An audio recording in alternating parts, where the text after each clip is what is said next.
आपले शालेय शिक्षण पुण्यासारख्या मोठ्या विद्येचे माहेरघर असलेल्या शहरात झाले. इरा किड्स प्ले स्कूलमध्ये देखील अशाच प्रकारे मुलांचा शैक्षणिक पाया भक्कम करणारे प्राथमिक शिक्षण इथे दिले जाते. त्यामुळे आता MIDC बोलेगाव नंतर इरा किड्स प्ले ग्रुपने सावेडीमध्ये आपली दुसरी शाळा सुरू करावी, असे अंकिता फायबर ऑप्टिक्स आणि रेल वायरचे नगरमधील वितरक उद्योजक संजय गाडेकर यांनी सांगितले.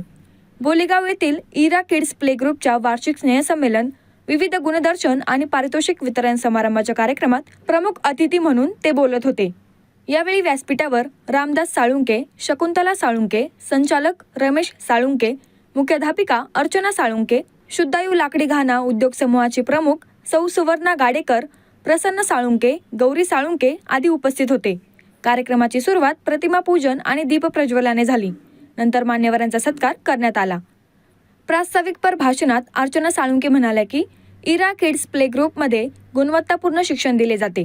व्यक्तिमत्व विकास आणि स्वयंशिस्त या विषयात प्रत्येक शिक्षक मुलांकडे लक्ष देतात. यामुळे प्ले ग्रुप LKG आणि UKG मध्ये शिक्षण घेऊन पुढे प्राथमिक शाळेत जेव्हा विद्यार्थी प्रवेश घेतो तेव्हा त्याला त्याच्या गुणवत्तेनुसार कधीकधी थेट दुसरीत प्रवेश दिला जातो. कोरोनानंतर शाळेची ही तिसरी बॅच आहे आणि तिसरे वार्षिक स्नेहसंमेलन आहे. पण या कार्यक्रमाला पालक वर्गाचा मिळालेला प्रतिसाद पाहता ही शाळा मुलांना खूप पुढे घेऊन जाईल असा विश्वास मला वाटतो, असं त्यांनी सांगितलं. कार्यक्रमात यशस्वी विद्यार्थ्यांना बक्षीस देऊन त्यांचा गौरव करण्यात आला. यावेळी मुलांनी भाषणे, कविता, नाटिका आणि डान्स सादर करून पालकांची मने जिंकली. राष्ट्रगीताने कार्यक्रमाची सांगता झाली.